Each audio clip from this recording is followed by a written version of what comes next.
we need or you need to pay attention to the issues on hand today. Yes, the Federal Road Safety Corps has come out to issue a warning to motorists to pay their fines to designated banks and stop attempting to bribe its patrol operatives, as well as entice them with financial benefit and other gratifications when arrested for violating traffic regulations. FRSC has also maintained that they have zero tolerance policy for bribery and corruption, adding that it is completely against the value, ethics, and standard operating procedures of the Corps for its personnel to be given any form of gratification while on duty. Well, in the same vein, they've also warned the staffs against demanding bribes from motorists. And now joining us live to review this in the studio right here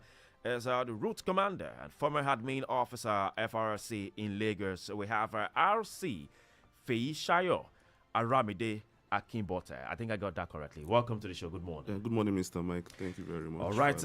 Also, we have right here Officer Ahmed Ologuntere. I guess I called that correctly, right? Yeah. All right. Good morning. Welcome to the show. So now let's begin the show. Nigerians, yes, there's a whole lot happening when it has to do with safety right here in Nigeria. Tell us about the crime motorists commit without even knowing that they've committed a crime. There's so many crimes that sometimes people will say, officer, I didn't know that this was a crime. I didn't know that, this is this. So tell us about crimes that motorists commit that probably they don't even know that it is a crime. Okay. Good morning once again, Mr. Mike. Good morning to our listeners. First things first, the essence of federal road safety is not just about the enforcement. Okay. Most times what we do is public enlightenment. I mean, we can tell that our public enlightenment has a lot of steers. We tell you don't drink and drive unconsciously. You already know that is already a crime if you do. So for offenses that we commit that we don't even know that we commit, it's there already. It's just like you saying you want to do your international passport and you want to go to the US and you are going to the embassy without a passport. Unconsciously, you have committed that crime in his own vein. So for us, if you are going to drive and you say just got a car and you don't know that you are supposed to have a driver's license, that in itself unconsciously is a crime on its own. So it goes along, is ambiguous. I can't just narrow it down to saying this is the particular crime you are committing if you don't know that you are committing it. But of course, you are going to go to driving school. What I'm saying is, some motorists get arrested even while on singlet. Probably you know how Lagos is. Yes. And some will just wear singlets. Yes. Maybe not a seat belt. Yes. And then they get arrested. And then when you try to interrogate them, they say, or say in Yoruba because they're not putting on clothes. And that's why they were arrested. So all of this itty-gritty things. Yes. Take us through. Probably some just feel like, well, the weather, the states of the nation, so many things. So why is it a crime to commit this? Right? So I'll narrow that to ignorance of the law. I mean, it depends on our own discretion. If I see you driving, is more like psychology. If I see you driving down towards me and you're just on singlet, our Nigerian culture would disturb you. Like, why is this person driving on singlets? And so that alone is my own discretion. It doesn't have to do with the crime you are committing or whether it's the law or not. But that alone is a Nigerian culture factor for me to cite you on singlet, and then I'm worried. I'm like, why are you on singlet? So if you now explain to me that because of the weather, as long as you're using your seatbelt, I'm fine with it.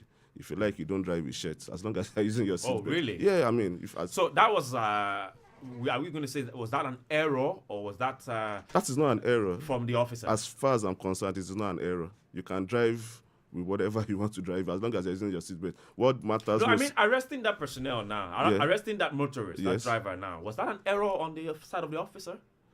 Or was that an offense on the side of the officer? So, like I said that was ambiguous. Because the question is ambiguous. Political about that's why I said due to my own discretion. If it was me, I wouldn't do that. If somebody else does, he might have his own reasons. He has cited and said, okay, you shouldn't do this. So, due to the culture, most times if you are not going to be driving with your shirt, we are almost automatically feeling that you probably smoked. You are not in your right senses. That's why I'm narrowing it down to the Nigerian culture factor. That's it.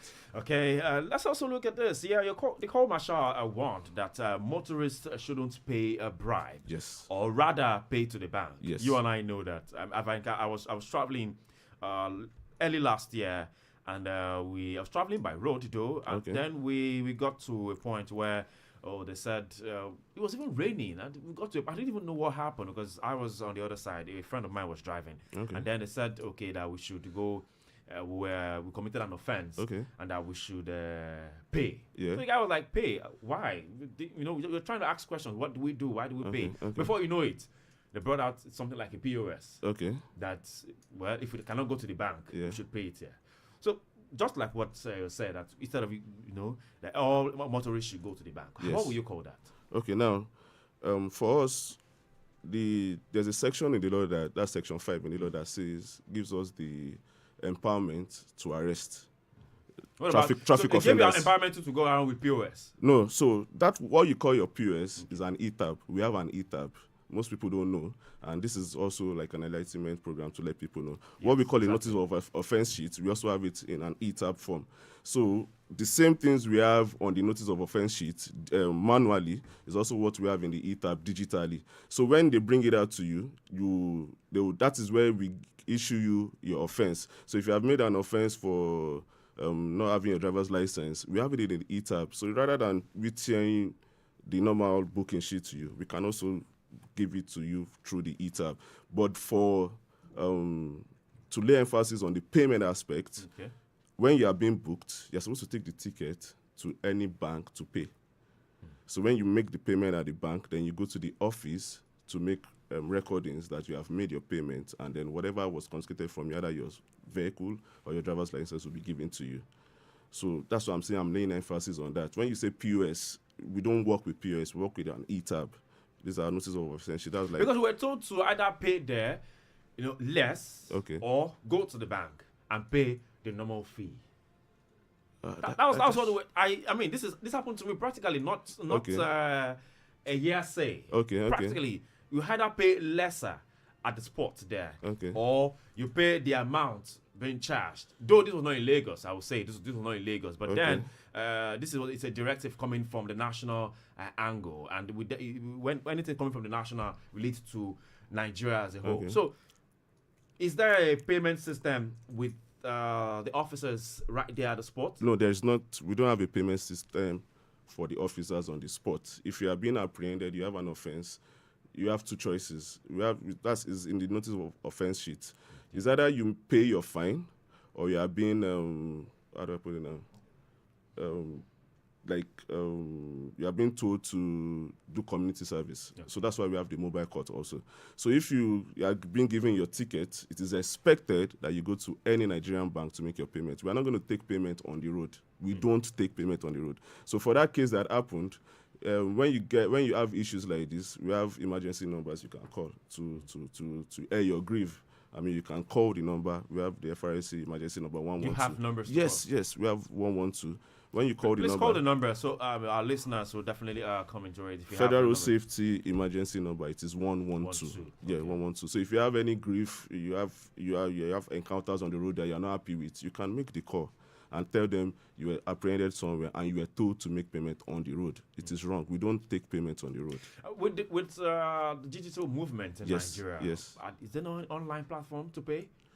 For now, we don't have an online platform to pay. But if you are given the ticket, you can go online, make the payment through the remitter system, but you have to still print out a document that you have paid and bring it to the office. That's what we do. I think that's the only way we can contain it for now.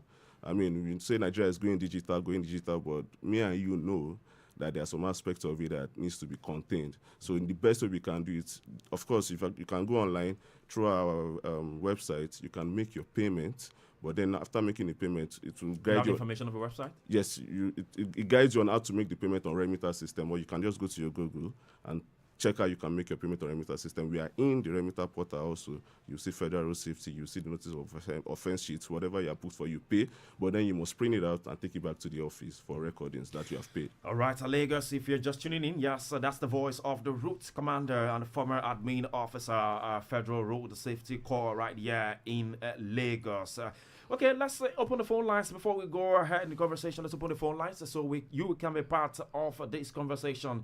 Because we know when it comes to motorists like this, there's several questions from motorists to ask. We have them here, so get your questions and bring them in. You can call 0903-714-2798.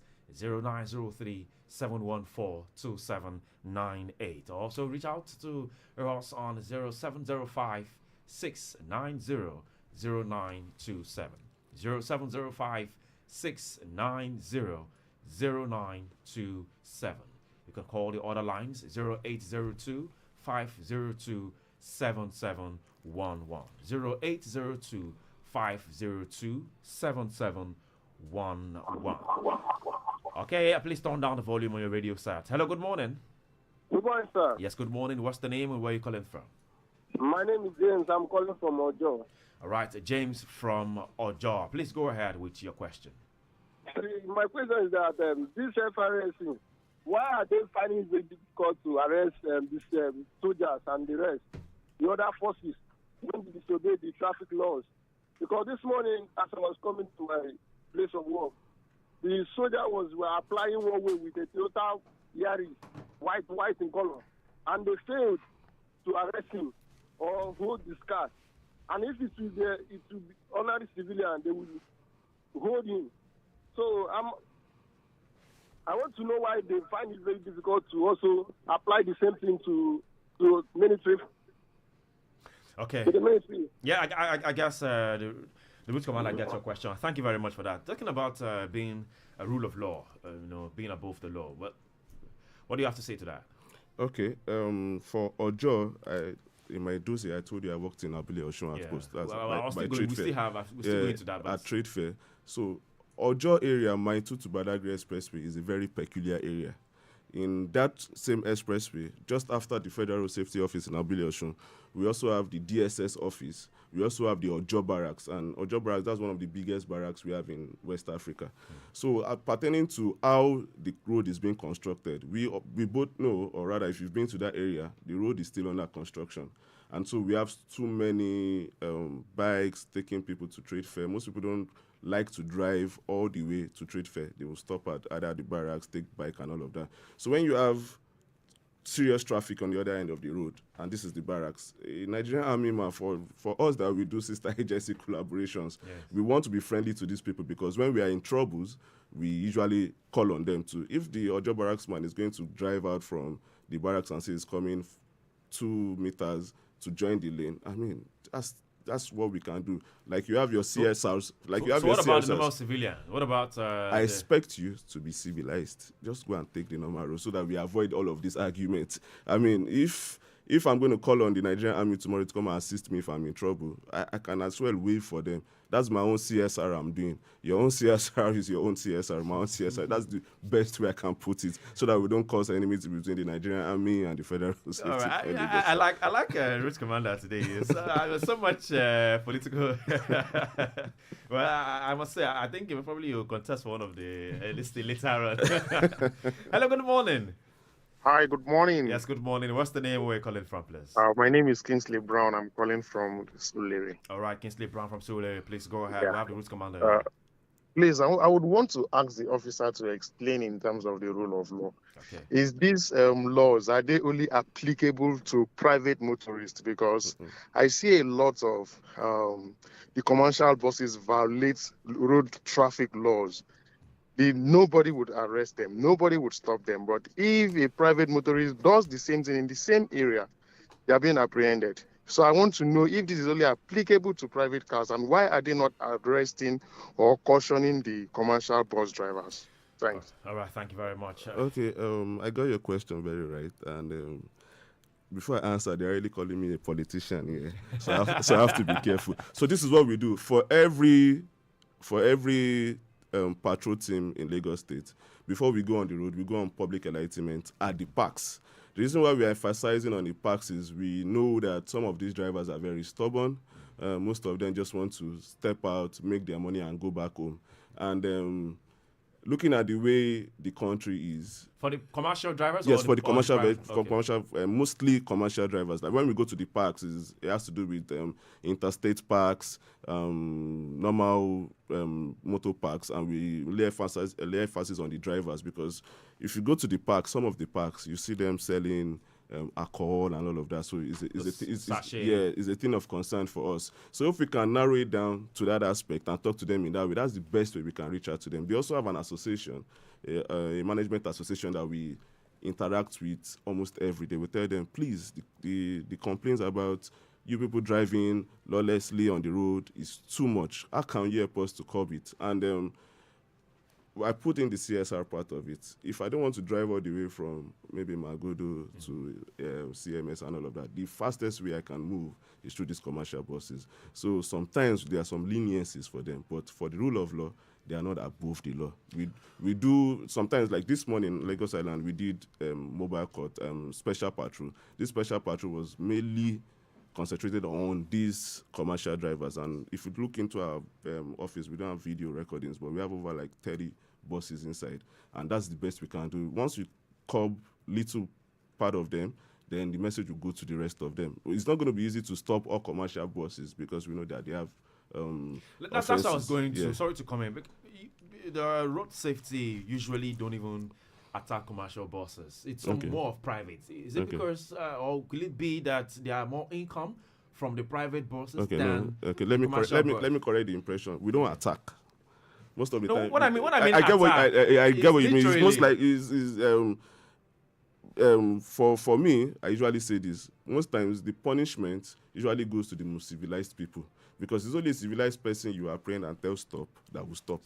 The commercial vehicle will not want to stop. So when we want to handle them, shouldn't that be more punishment for those? Yeah, it is more punishment. So we have ways to track them. Like I said, we go to their parks. So most times when they do all of that scenario that they do, we just take their numbers, we go to report them to their chairman park, then they come to the office, they start to beg and all of that. We do that, trust me. But if you are going to be civilized on the road and I want to apprehend you, it's just unfortunate that it is the most civilized people that get to be apprehended most times. But for the commercial vehicles, when we try to do all of that, they will cause dramas, they cause traffic, and our major job is to make sure that the traffic is reduced. So when we get them, most times we get their numbers, then we go to the park. Then if you come to our offices, maybe in the afternoon or in the evening, we are more dialoguing with these commercial vehicles that have done nonsense in the morning. We've gotten their numbers, we've gone to the parks to report them, then they'll bring the driver and all of that. It's a continuous process. Road safety is a shared responsibility. The same way I would want to apprehend the commercial vehicle to stop, you can also come down and tell them, bros, what you are doing is not fair, what you are doing is not good. And that's why we have the emergency number. So when you have issues like this and you have comprehensions like this with these people, you can just get the number, call the emergency number and say, when I was going to Eko this morning, a bus driver with so number, so it makes it easier for us. Even in the developed countries, they don't necessarily have to put their hands up and tell you to park. All they do is you commit an offense, you get home, you get your flying ticket. All right, Nigerians, don't forget, yes, you can be part of this conversation. Callers 0802 502 7711. 0802 502 7711. Or you can also call 0705 690 0927. You can also call 0705 690 0927. Don't forget, you can also send us a message via WhatsApp on that same number, 0705 6900 927. 0705 6900 927. Okay, we have a message here. Says, please, why does it take a year to get a driver's license after capturing? I was captured last year, July, and I got the license in May this year. I know some of many Nigerians want to really know about this. Yes. So for a while now, we've also had these complaints, and because it seems to be something that you're familiar with. Yes, I am. I mean, I have many people. Yes, I have many people that we've come to the offices. They've made their renewals. They've not gotten their permanent cards. Trust me, the core is working endlessly on this. Because it's a slap. It's a slap on. Yes, no, it's a slap on our part. Because for me, myself as a staff, I have renewed my license and I'm yet to get my permanent card. So that alone makes it more So painful for so me. it's not coming from. No, it's not coming from the Lagos, it's coming sentence. No, from it's the general. national. Yes, it's general, and they are working endlessly on it. There was a time that if you do your capturing, if you renew your license, you get it in about a week or two. So there's a proper system that can be maintained, but due to logistics and some stuffs beyond my knowledge, I know that we're having delays. But I think it was in February, March, thereabouts. We now have a Lagos mini print farm in Lagos where they're pushing these jobs to, and they're coming out now. So in no time, I can assure the person that he'll get his license soon. If he's in Lagos, that I can speak for. But for others, I know they are working endlessly to ensure that these permanent cards are, because it has to do with logistics. They have to get the raw materials, they have to print, it has to be on the queue, there are backlogs that needs to be cleared, and I'm sure all of that will be sorted soon. Anyway, Lagos, even in himself, says he still has his own to even. So probably that's, like I said, like musicians would say, that's probably that will be a long thing. But maybe that's quite put a calm to your concerns. Now let's talk about night patrol proposed by the Corps. Do you think this is going to be like a misplaced priority? Because saying, well, we have the police doing justice to this, and there are limited people, moving at night. So what will now be the duty of the road safety at night? And then we also have the marshals saying that they need weapons, proposing for weapons for this road. So all of this together, what do you think it's a misplaced priority? No, I wouldn't call it a misplaced priority. These are suggestions, they are observations. People are complaining that if something happens... It has been endorsed by the president. The president has said, well, it's not a problem. Yes, so probably why I'm saying it is, for the president to have done that, it has been suggestions, there have been observations. But before now, we don't do night patrol. What we do, we have rescue personnel overnight. So if you have seen accidents or road traffic crashes on Otedola Bridge in the midnight, before you get there, you see road safety staff there. So for every unit, outpost in Lagos State, we have officers on standby after 6 p.m. who are referred to as rescue officers. So if anything happens after that, we are there.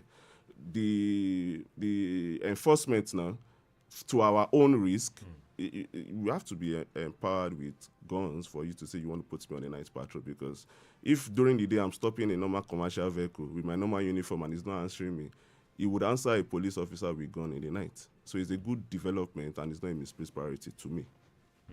It's a good development and not a misplaced priority. Lagos, yes, you can be part of this conversation, right? Yeah, the Route Commander and former admin officer of the Road Safety Corps in Lagos is right. Yeah, bring your question forth and let's talk. Yes, we'll talk about transparency in the system. One observation we know, Nigerians know, is the fact that you see, would I call it a checkpoint? You see a place where we have members of the LASMA, members of the road safety, police, and then all of that in one road. So what do you call that? Is that not a waste of duty, strength? How will I describe that? Because it's supposed to be a system